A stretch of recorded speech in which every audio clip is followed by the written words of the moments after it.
La la la la la la la la.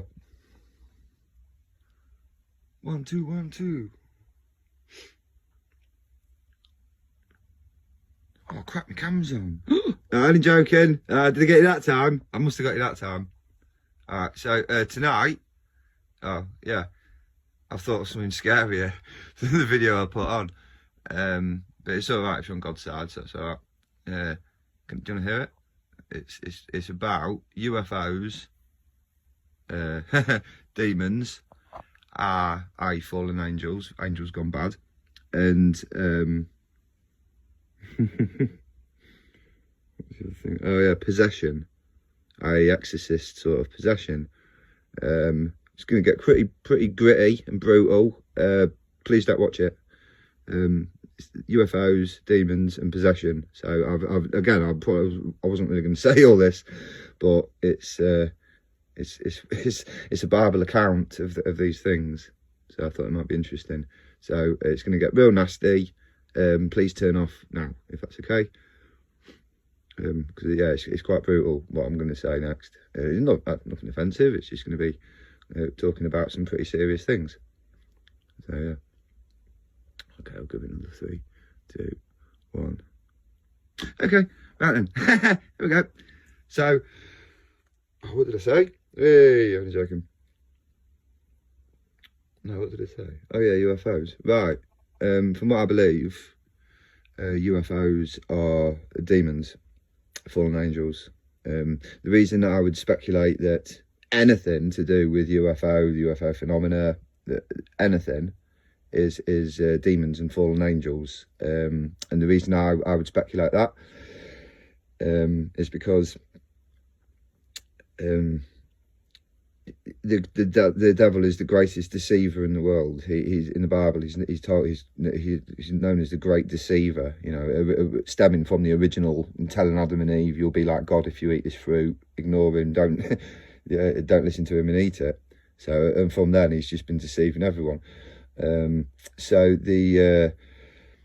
he wants people to believe and idolize and celebrate on a regular basis, and anything apart from God, literally anything. So he God's trying to get everyone to concentrate on one thing, and he's like, well, I can get them to concentrate on, you know, going out, doing this, doing that.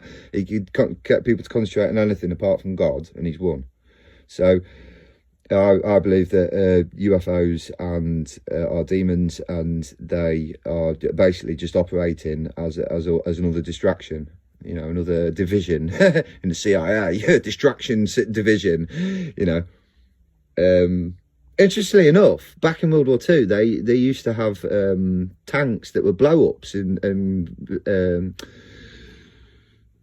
planes that were blow-up ones that were put on to fool the enemy's reconnaissance. Isn't that interesting? And I've seen it. I'm sure a lot of people know it, but I don't know if everyone knows it. But yeah, no, and they managed to muster an extra 40, or was it a lot? There was a lot. It looked like thousands more than they actually had, and they just had them lined up, ready for the enemy to take a picture of, which is cool.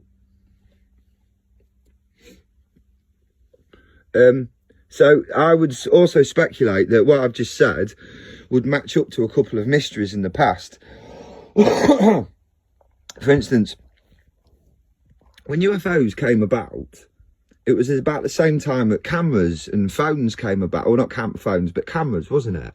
So UFOs were started to be sighted when cameras were about. So then I asked myself, did they both turn up at exactly the same time? Or has this been happening for a long time, and it's just then we got the photographic capability? So obviously I'm going with the second one. And then that made me think, oh, do you remember that picture? That old picture where that dude's pointing up and looking into the sky and there's a little UFO? Have you seen it? It's mental. And I don't think the whole picture is focused on the UFO thing, because it's kind of in the background in the top left corner, I think. And the bloke's in kind of the bottom right, and he's on like a little cliff edge, and there's a bit of water. But there's other things as well, there's boats and other things. So there's more going on. But yeah, in the top corner, I think there's like a bird, and then it's clearly a UFO. So that would go again. Yeah, they've been here a long time and operating and fooling everyone, making everyone think I mean, now thinking about it, that's well, probably maybe all these Indians could have got oh yeah, he came down and did this, and because obviously they'll be capable of paranormal capabilities, these fallen angels. So you got back in the day, you've got a tribe of people, and you go down there as these demons go down there and fool these people. So that could be it. Also, another thing that really made me think, do you know what? Wow, right. There's a kind of almost evidence that's been under our nose the whole time, and I've never clicked onto it. And then someone pointed it out on YouTube, and I was like, wow, do you know what? I never thought of that. Right, you ready for it?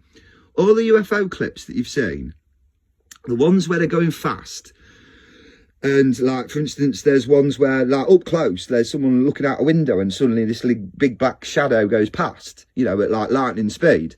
And then there's other ones where they're in the sky and they're just jumping about from the left-hand part of the screen to the right and things like that, aren't they? Like completely erratic movement, but they're covering large distances, right? Which means they're going very fast, okay? And I've never clicked onto this. You've never heard of sonic boom? Have you? I've never ever heard one go boom, boom, boom like the jet does when it goes, speed of sound. So then I'm, of course, here we go. I'm like, right, so it's going that fast. It doesn't make any noise so it's not traveling through our atmosphere. So if it's not a physical, so what is it? Demon. It's all from another dimension. Obviously, maybe or wherever heaven is. Because about heaven, I've been waiting to say this for ages. I don't know how high the distance is between the ground and the sky. Okay, I'm just going to guess. Okay, let's say out of 100, I'm guessing planes fly up to 70% up, and I'm assuming there's not enough. Not too low, not too high. So let's say there's, 40% of sky left between where the planes fly and where space starts and meets the sky, right? So you've got 40% of the whole sky. Then you're not going to have, people in heaven right next to space, because that wouldn't be heaven. So you'd want to be in the middle. So when everyone says, oh, they go to heaven, I always used to think, sounds a bit crowded. You've got planes and jets underneath you, kicking off fumes. If you want to go high, you're trapped by space. Why does everyone want to go to heaven? Oh, no. So, anyway, that was the light bit. I'd now like to talk about possession. There's a story in the Bible that really made me think about this.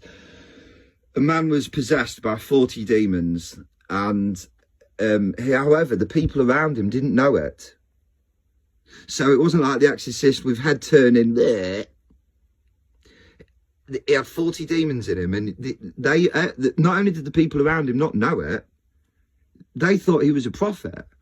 Because the thing about demons they have paranormal super activity, don't they? So they can predict the future and then do it themselves.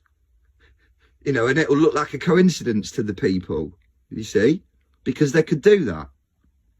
Like they could say, well, speculate, they could, possess someone, and this false prophet goes, oh, right, yeah, tonight your house is accidentally going to catch fire at, say, midnight, your roof, to get your children out. And then, of course, they'd start off nice. They're not going to be all, are they? Because this is the thing. Possession isn't what we're led to believe it is. Remember, this is the wicked one's world. So anything in this world that we're told isn't it's not. So when there's loads of films on telly depicting possession and this is how it is, it's so obvious, it's ridiculous.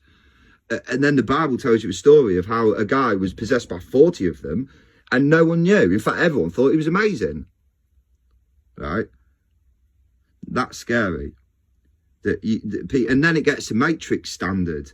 Right, so now you've got demons using people who aren't protected by God, potentially jumping in and out of them without being as obvious as what we're taught. Okay. So this is why you've got God on your side, because this is the powerful evil forces we're dealing with. We need God. I really can't stress that enough. Yeah. So and there was 40 of them inside the man. So, but yeah, it's not this whole world. Like, I mean, do you know, Rick Mail said something once that made me interesting. He goes, this is probably why he wasn't allowed on telly much. He says, have you ever thought about why you're being shown the things you're being shown? And I thought, like that, I'm gonna think about that. And I thought, right, he must mean telly. It must mean telly. The news is very much like a horror story at the minute. In fact, yeah, man, should be 18. Complain about the news, not me. And yeah, it's just interesting. Have you ever thought about what you're being shown and why you're being shown what you're shown? And again, that could lead back to the, you know, like programming people, right, this is what possession is. When really, I believe possession is whispers in one's ear. So the demons, the evil forces wanting to promote anything apart from God and screw up everything. But they'll start off nice. They would do like I would get revenge on someone. I'd be really nice at first and lull them into a false sense of security, and then build my plan up and just wait until the perfect moment, and then just bam, you wouldn't know what hit them. Every angle just goes wrong at once. You know, and that's just me. Imagine if you're a superhuman being thinking like that and you've got the power to do it. So it's very sinister, very sinister. As sinister as sinister. Yeah, I've seen that. Oh my goodness. Oh wow. Yeah, that's bad. You know. I like the bit in the church where he's in the church and he's like proper, that little church thing at the back garden. You know, he's very brave, isn't he? And he goes in there, doesn't he? And he sees like, he puts the torch up. Oh, I love it. I love it. He puts the torch up, doesn't he, in the darkness, and in the right at the back there's this like little ghost face looking at him, and he goes, "Whoa!" and he puts it down, like, "Oh, what's that up there? Oh, I'm only joking. Oh, what's that? Oh, I didn't do that."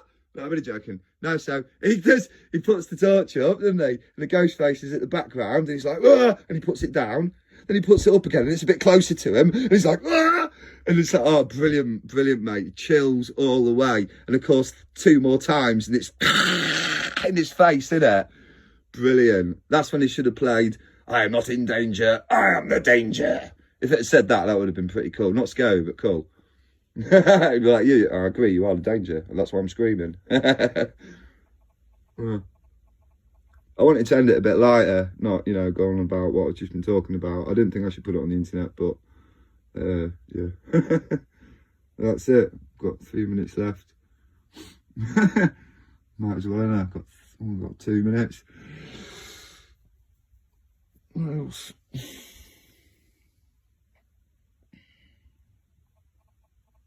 I've said about God not being a dictator. That's why he didn't kill the devil immediately. The devil was given the warden of the Garden of Eden, and that heaven's currency is glory and praise and honour, and devil wasn't doing his job and passing it back up to God. And when he was confronted, he challenged God and said, "I can run this place better." So God, he couldn't, like a dictator, if he killed him straight away, everyone would question his leadership, and everyone would be like, "Oh, well, you know, maybe this devil guy could have done a better job." God has a reputation. He has to keep things in order and keep his public demeanour of fairness, because of course what I've been talking about, he's completely fair. If he just killed the devil immediately, he'd be a dictator.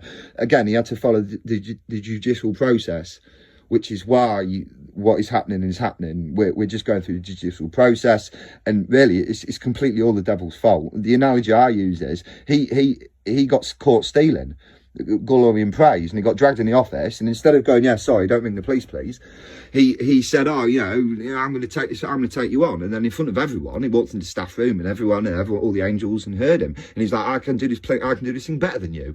So because he, you know, cried it in public, God's like, "Right, okay, well, all right, then go down there, do your best, see if you can turn anyone against me. You know, we'll see. But at the end of it, you're getting destroyed, mate. You know, I'm not standing for this. But all right, and prove to everyone, go on and do it. You know."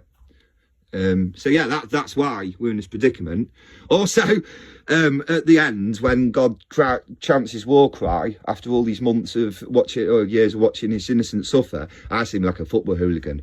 right at the front going, come on then, you want a piece of me, you've always taken my name in vain, come on then, you see you, I'm having you first. Oh, brilliant, in his Stone Island gear, that's what I see it.